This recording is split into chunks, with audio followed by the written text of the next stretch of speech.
स्वागत है किसान भाइयों हमारे यूट्यूब चैनल टेक्निकल खेतीबाड़ी पर। आज हम आपको बताएंगे कि कृषि विभाग में अपना पंजीकरण कैसे करें या कृषि विभाग में पंजीकरण करने के क्या क्या लाभ हैं। क्या आपको लाभ मिल सकता है कृषि विभाग में पंजीकरण करने से। पहले नंबर पर कृषि विभाग में जब आप पंजीकरण करेंगे तो आपको किसी भी तरह का अगर कृषि विभाग से संबंधित या कृषि से संबंधित अनुदान लेंगे या सब्सिडी लेंगे तो आपको इसी पंजीकरण से आपको सब्सिडी मिलेगी। जैसे आपको कृषि विभाग या अन्य विभाग से किसी भी तरह का सब्सिडी पर बीज लेना है या खाद लेना है तो आपको इसी पंजीकरण से मिलेगा।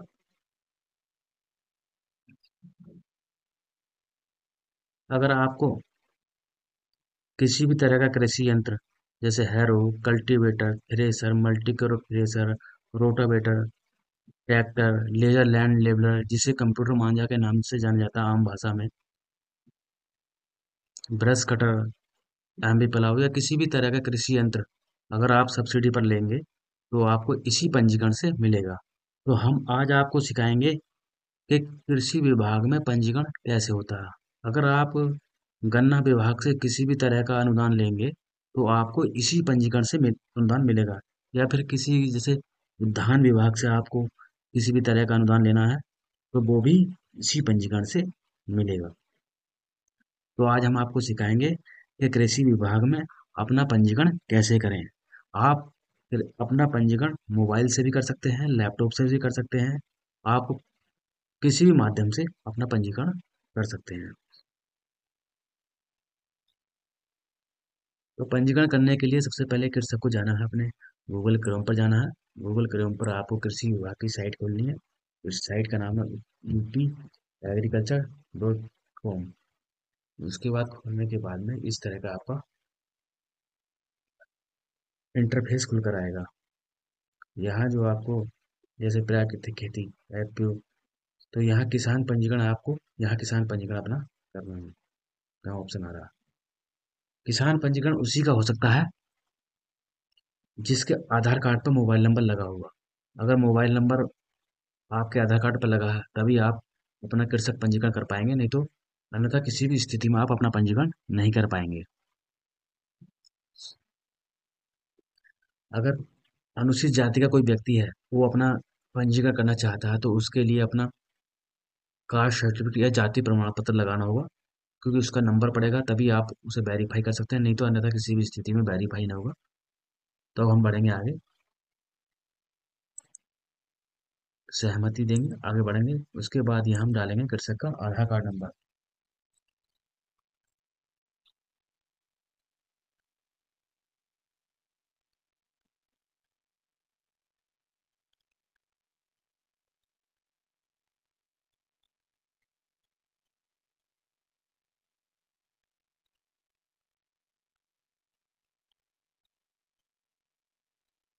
कैप्चा कोड डालते हैं, उसके बाद हम सेंड ओटीपी।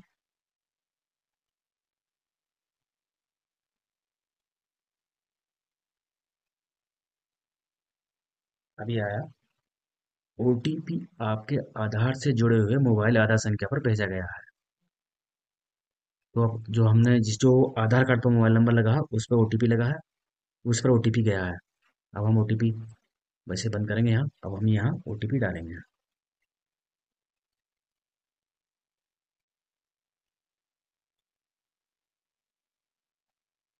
तो हम यहाँ ओटीपी डालेंगे 90 65 27।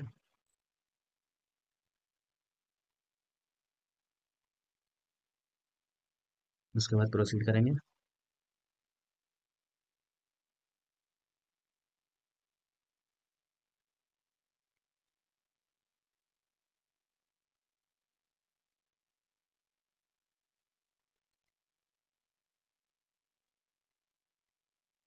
इस तरह से पूरा फार्म खुलकर आएगा। अगर यह क्योंकि ये फार्म यूडीएआई से ये जुड़ा है, नहीं आधार कार्ड जो कंपनी है उससे ये है, पोर्टल कृषि विभाग का जुड़ा हुआ है। तो हम यहाँ डालेंगे क्योंकि उस पर सारा का फोटो भी निकल कर आएगा। यहाँ डालेंगे हम जिले का नाम, उसके बाद तहसील किस तहसील में आपकी ज़मीन है, उसके बाद ब्लॉक विकास खंड कौन सा है आपका। उसके बाद ग्राम, ग्राम कौन सा है आपका, गांव का नाम फीड करेंगे। उसके बाद यहाँ आपकी जाति क्या है, सामान्य जाति के हैं या अनुसूचित जाति के हैं, जनजाति के हैं या पिछड़ी जाति के हैं, तो जो जाति है आपकी डाल देंगे। अगर आपका अनुसूचित जाति के होते तो आपको यहाँ आवेदन क्रमांक और प्रमाण पत्र का क्रमांक डालना होता। और उसके बाद आपको अपना यहाँ मोबाइल नंबर डालना है।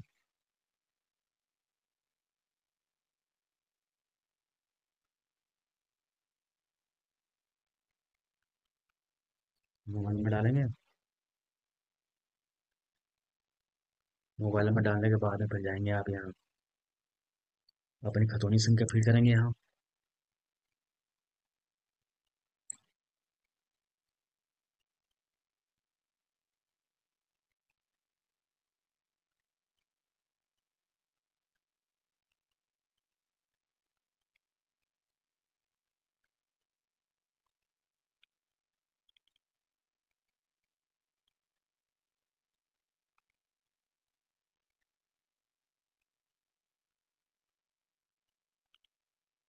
यहाँ खतौनी संख्या फिट करेंगे।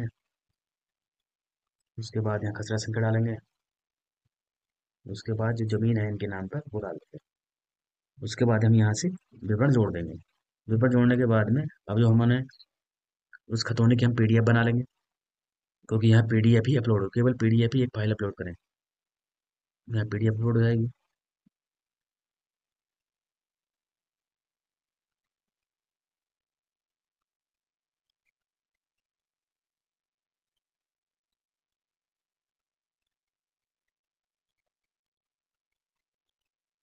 इस तरह से यहाँ पीडीएफ अपलोड होगी आपकी।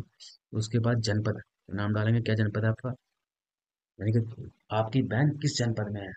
ये जरूरी नहीं कि अगर आप किसी जनपद के रहने वाले, आपका खाता दूसरे जनपद में हो सकता है, वो भी फीड हो जाएगा। उसके बाद खाता आपका कौन सी बैंक में है वो आपको डालना है। उसके बाद कौन से शाखा का नाम क्या, किस गांव में या किस शहर में आपकी शाखा है।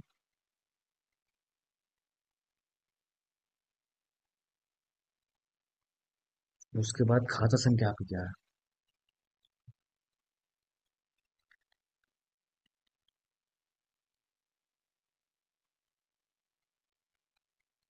872, 470, 495, 27, 861।